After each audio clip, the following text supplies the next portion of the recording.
On va voir dans cette vidéo l'étude de 2 cas d'Alexis. Alors Alexis, c'est un joueur que j'ai pu avoir dans mon accompagnement.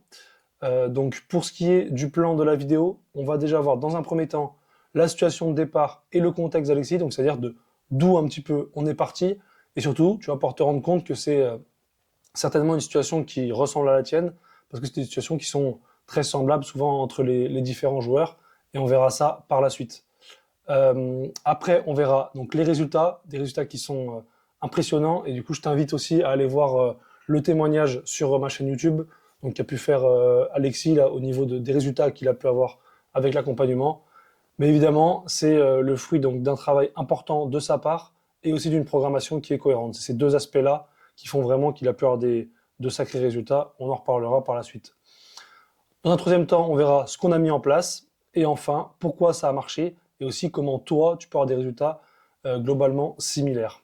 Voilà un petit peu pour le plan de la vidéo. Alors, Alexis, c'est un joueur donc, qui joue centre ou ailier en R1, ça dépend un petit peu des fois. Et donc on a pu faire une sorte de petit état des lieux au début sur ces problématiques. Donc déjà, il y avait différentes problématiques. Donc évidemment, sur la dimension physique, hein, d'où l'importance de la préparation physique. Parce que, comme tu vas le comprendre, aujourd'hui, il y a beaucoup de joueurs qui se rendent compte qu'ils ont besoin de se préparer physiquement pour progresser. Mais par contre, ils ont du mal à savoir quoi mettre en place et ils ont du mal à avoir des résultats. Ça, c'était un petit peu le cas qu'avait Alexis. Parce qu'en gros, il manquait d'explosivité et de puissance sur ses matchs. Donc en fait, il n'était pas forcément décisif. Et quand on sait sur des postes de centre ou d'ailier, c'est vraiment là où on doit faire la différence. On doit franchir des rideaux. Donc c'est super important d'avoir des qualités importantes au niveau justement d'explosivité et de la puissance. Et aussi le deuxième point ici, donc c'est tout ce qui était cardio. Donc il avait du mal à répéter les tâches sur le terrain et il avait des fins de match qui étaient difficiles. Donc c'était un petit peu ces deux aspects-là, voilà, ces deux aspects-là qui étaient les deux facteurs les plus importants, les deux facteurs sur lesquels il avait du mal à progresser et il voyait qu'il avait des difficultés en match. Et il y avait aussi une partie un petit peu organisationnelle, c'est-à-dire que il s'entraînait déjà, évidemment, c'est pas un joueur qui a commencé la prépa il y a 3 mois, mais il faisait déjà des séances de musculation, déjà des séances sur le terrain, mais il n'avait pas de vrais résultats. Il n'avait pas de véritable programmation et du coup, il était un petit peu perdu pour organiser ses contenus d'entraînement et il savait pas trop comment il pouvait faire pour avoir de véritables résultats. Et c'est pour ça qu'il a pu faire appel à moi. Alors, on va directement passer donc aux résultats. Alors, les résultats, on va commencer par les tests de force max. Évidemment, c'est pas le plus intéressant parce que ça donne une indication, mais nous, ce qu'on veut, c'est performer sur le terrain. On fait de la prépa, pas pour faire de la force athlétique et ou faire juste du squat ou du développé couché. Non, on fait de la prépa pour être plus performant sur le terrain. Mais, tu vas le comprendre, si tes perfs en salle, elles augmentent, il y aura aussi un transfert avec le terrain, d'accord? Ça va de pair, c'est indissociable. Alors, en tout cas, pour les perfs, pareil, je t'invite à aller voir le témoignage où là, je mets aussi les vidéos, tu pourras tout voir. On est passé de 140 à 160 au squat en 3 mois, donc ce qui est vraiment une progression qui est énorme. Un épaulé passé de 75 kg à 102,5. Et par contre, pas de progrès au niveau de l'épaulé, au niveau du DC par contre, où on est resté sur des max à 118 kg. Après, pour ce qui est du terrain, donc là voilà, comme je t'ai dit, c'est le plus important. Le terrain, il y a vraiment eu aussi des progrès de fou. Et ça, tu le verras après avec les différents messages qu'on a pu s'envoyer et aussi sur une vidéo. Mais en fait, globalement, on est passé d'un joueur qui avait du mal à faire la différence à un joueur qui casse des plaquages, qui franchit et qui marque des essais. Donc c'est vraiment la différence qu'il y a pu avoir, qui a été flagrante pour Alexis. Il avait, voilà, comme on avait pu échanger lors de nos premiers appels, il avait du mal à vraiment faire la différence sur le terrain, à casser des plaquages. Et ça, c'est chose qui qui a complètement changé chez lui. Et là, il casse beaucoup de plaquages à l'heure actuelle. Et le deuxième point, c'est le cardio, donc, qui est maintenant capable de tenir la totalité du match et donc de faire des matchs pleins sans avoir de véritable baisse de régime. Voilà les gros résultats qu'on a eu sur le terrain et c'est ce qu'on va voir juste ici avec donc un petit peu l'évolution des échanges qu'on a pu avoir au sein de l'accompagnement. Donc évidemment, j'ai sélectionné les messages qui étaient les plus pertinents, mais ce qu'on peut retrouver, c'est voilà, c'est quand je demandais les retours des matchs ici, on voyait que c'était pas forcément très puncher en défense. En plus, il y avait des fois des petites gênes à ce niveau-là. Clairement, voilà, quand on demande plutôt de la puissance techniquement, c'est un manque de puissance, vraiment ici. Voilà, un vrai manque de puissance qui ressortait. Et aussi encore des gènes au niveau des cervicales. Donc, ça n'a pas forcément commencé de la meilleure des manières, mais c'est souvent comme ça. C'est-à-dire que quand on attaque, bah, on a les problématiques. Il faut mettre en place le travail pour pouvoir avoir directement des progrès. Et on les a pas dès la première semaine. Ça, c'est clair. Ça demande un petit peu de temps, même si les résultats sont rapides, parce que déjà, on peut le voir, en décembre, on a les premiers, en gros, les premiers progrès. Donc déjà au niveau du cardio, où voilà, là on voit c'était 80 minutes facile, alors qu'il n'est pas forcément de quoi trop sprinter pendant les matchs, certainement pas des bonnes occasions. Moins de fatigue, je ressens moins cette fatigue en fin de match, donc ça c'est super. Voilà, vraiment là, il y a eu un gros progrès au niveau du cardio à ce moment-là, donc c'est le travail qu'on a commencé à mettre en place. Après 3 semaines, ça a commencé à payer évidemment. Euh, on verra ce qu'on a pu travailler après, mais là c'était voilà un changement en tout cas pour Alexis et des premiers résultats au niveau de l'accélération, du gaz comme on peut dire voilà et des appuis. Et enfin en janvier, donc en janvier voilà là vraiment c'est là où il y a eu le plus gros changement. Aussi on aura les vidéos pour voir, mais vraiment c'est là où il y a eu où tout a changé. Et vraiment, les 3 mois de préparation ont commencé à porter ses fruits. Donc, plus de vitesse. Voilà, terrain synthétique, ça allait très vite. Ça, c'est parce qu'on a commencé aussi à travailler la vitesse un peu plus tard en janvier. Chose qu'on faisait pas trop. On était plus centré sur l'accélération avant. Jamais cassé autant de plaquage de ma vie. Voilà, comme on l'a dit. Premier essai, changement de vitesse, une fois d'intervalle. Voilà, en tout cas, des résultats ici, vraiment en janvier, à chaque match, c'était forcément des bonnes nouvelles avec des bonnes performances. On va voir justement les vidéos à ce niveau-là de ces matchs. Donc, pour ce qui est des vidéos, on va regarder à chaque fois quelques séquences d'action et un petit peu les qualités qui ont pu être développées pendant cette période. Donc là, au niveau de la puissance offensive, donc pour casser des plaquages, pour accélérer, on va voir ce que ça donne. Donc Alex qui est là sur l'aile. Voilà, un plaquage cassé. Voilà, ben, deux autres, ça reste debout. En tout cas, voilà. Bon, la finition, c'est pas forcément le top, mais nous, on va pas forcément s'intéresser à ça. Derrière, même principe.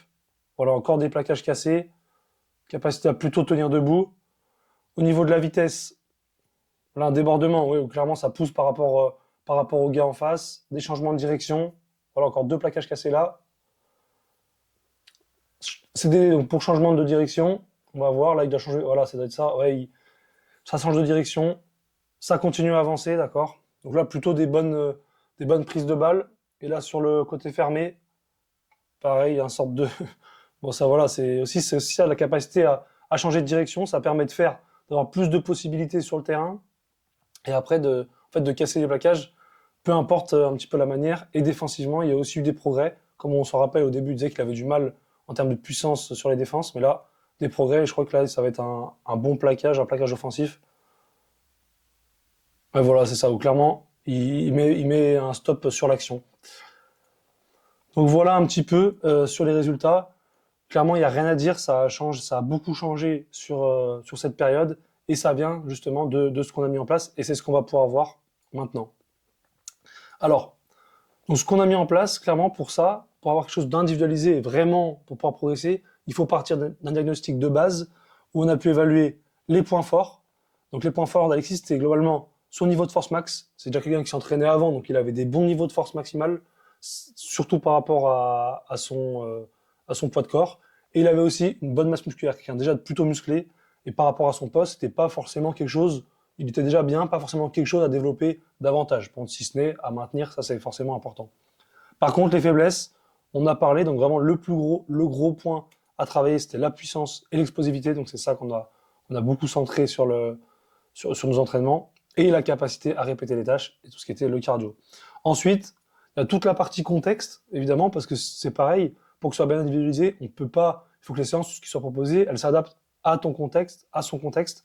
Donc c'est le temps à disposition, combien de séances on peut faire dans la semaine, le matériel, évidemment, le matos dans la salle, le matos à disposition, et les jours d'entraînement en club, parce qu'on peut pas faire la même chose si on fait un mardi, jeudi, un mercredi, vendredi. En tout cas, il faut s'adapter à ça pour pouvoir ajuster au mieux les semaines. Ça, on le verra un peu plus tard. Donc, on a appris tout ça au début pour pouvoir préparer une planification, donc à moyen terme. Ça, en fait, c'est-à-dire que c'est un agencement des cycles à moyen terme, hein, c'est ça.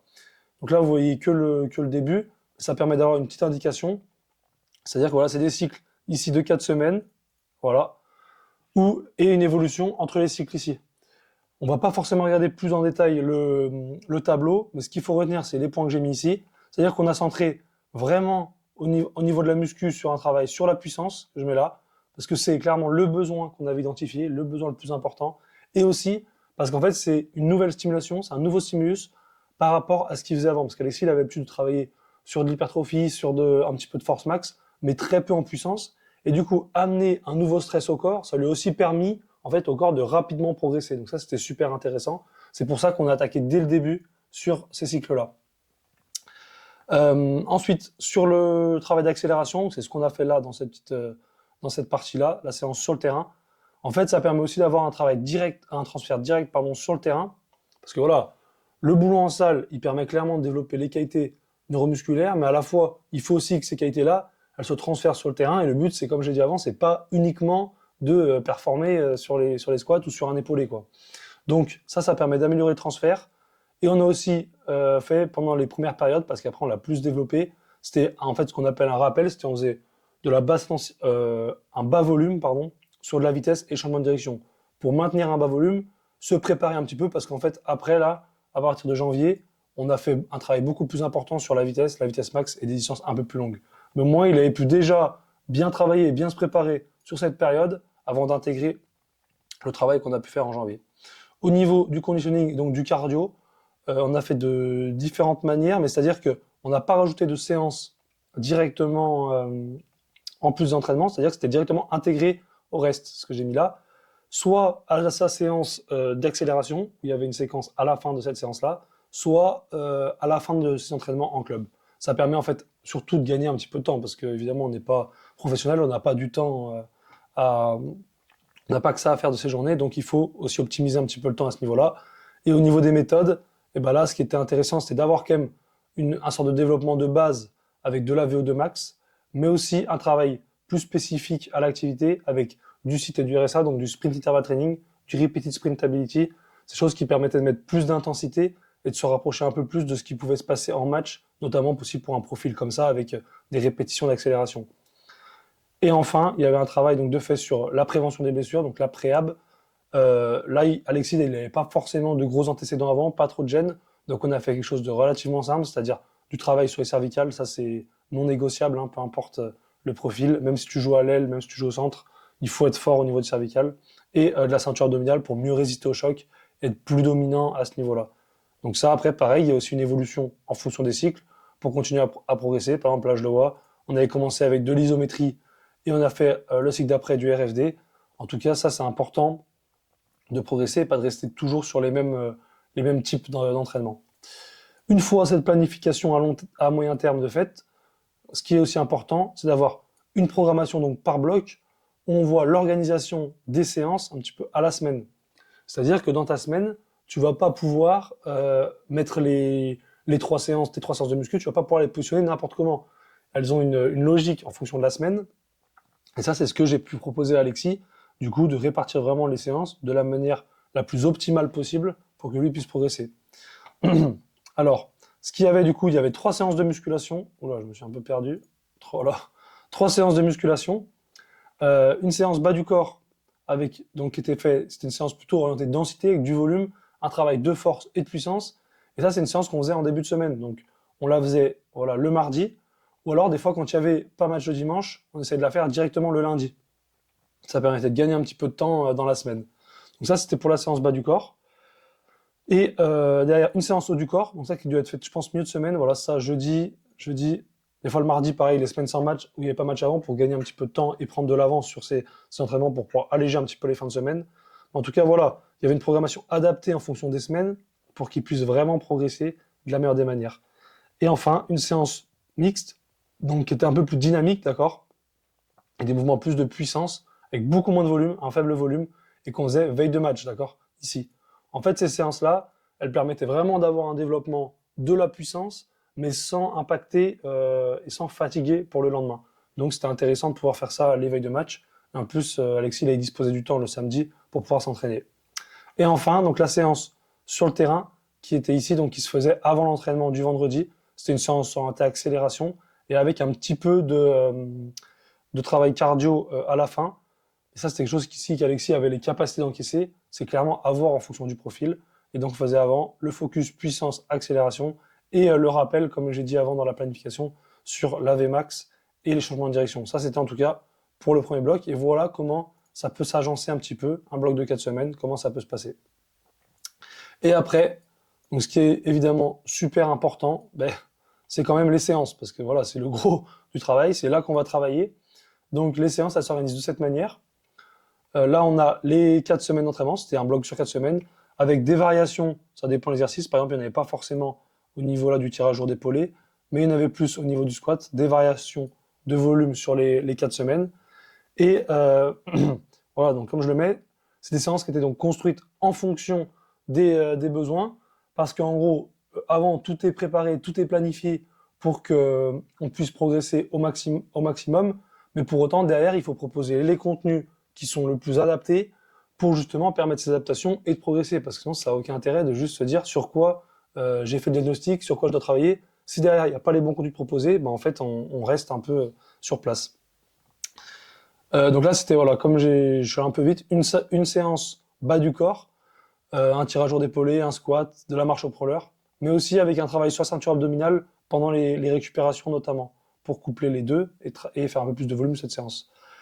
Il y avait 4 semaines de travail, donc là voilà, c'est super parce que ça a été fait, voilà, il y a les 4 semaines de rempli, parce qu'après évidemment, si on veut avoir des séances et des séances individualisées et une vraie progression, il y a aussi des devoirs de son côté qui ont bien été faits, c'est-à-dire que là, j'ai toutes les charges qui ont été faites sur les 4 semaines et on voit qu'il y a une progression sur, par exemple au squat, là on voit que ça passe de 115 à 125. En tout cas, ça progresse à ce niveau-là. Et moi, ça me permet derrière d'individualiser pour les prochains cycles, alors même sur ce cycle s'il y a des besoins, et d'adapter en fonction. Donc ça, ça a été un bon bloc de travail pour commencer l'accompagnement que j'ai pu avoir avec Alex. Et ici, des échanges, évidemment, parce que ça va ensemble. Si on veut des séances qui sont individualisées, il faut pouvoir échanger, il ne faut pas rester dans son coin. Donc c'est pareil. Là, des vidéos sur les exercices pour avoir un travail, des corrections techniques, parce que ça permet aussi ça, hein, c'est de progresser techniquement, d'une semaine à l'autre, de ne pas faire les mêmes erreurs et de progresser à ce niveau-là. Et du coup, les progrès ils vont être d'autant plus rapides, d'autant plus importants. Ici, je me rappelle, il y avait un problème avec la salle parce qu'ils venaient de changer de salle, il y avait un changement.